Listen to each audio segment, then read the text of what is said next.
The president's remarks about Muslims weren't the only ones that caused controversy during the campaign. He made inflammatory remarks about Mexican nationals vowed to deport millions of undocumented immigrants and said he would get Mexico to pay for the border wall. In Staten Island, our Estefania Hernandez found a woman whose story makes her a sign of the times. Sylvia Paola Maceda feels like the new administration has it in for her. She's Mexican, she's undocumented, and she's a Muslim. A triple threat.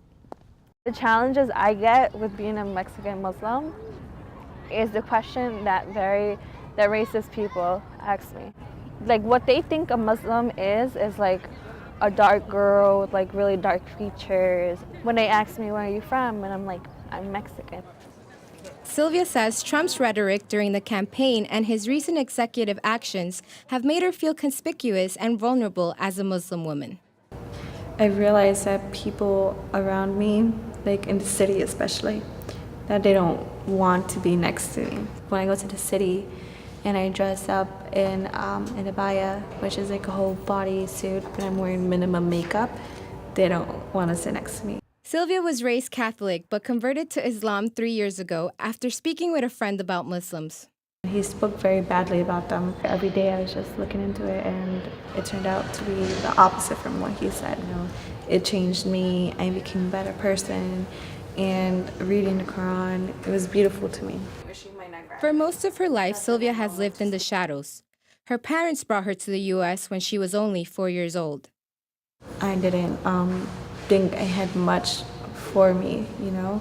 I couldn't legally work, and I just thought, I was like, wow, it's like, there's no point of me being here.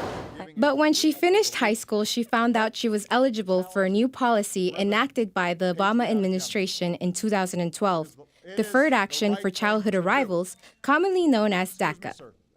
The law protects undocumented immigrants who arrived in the U.S. as children against deportation and allows them to work. Sylvia was able to get a driver's license and pay for her education at CUNY's College of Staten Island. Getting DACA was like the ticket to everything, basically. I was able to work. It even gave her a chance to learn about the country she came from.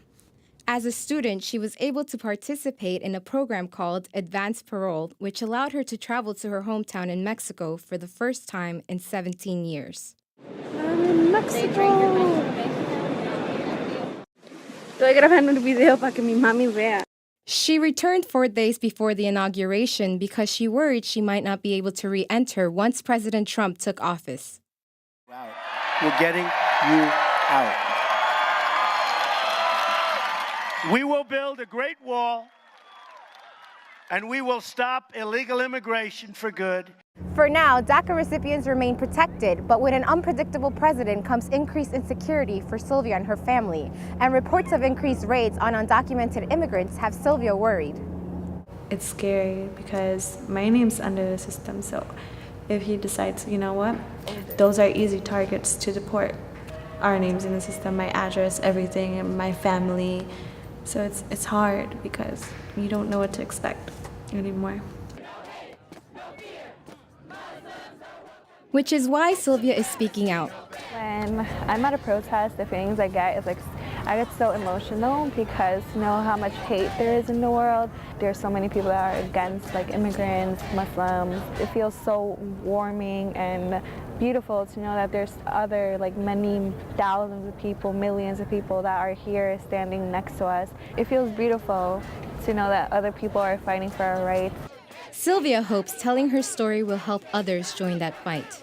For 219 West, I'm Estefania Hernandez in Staten Island.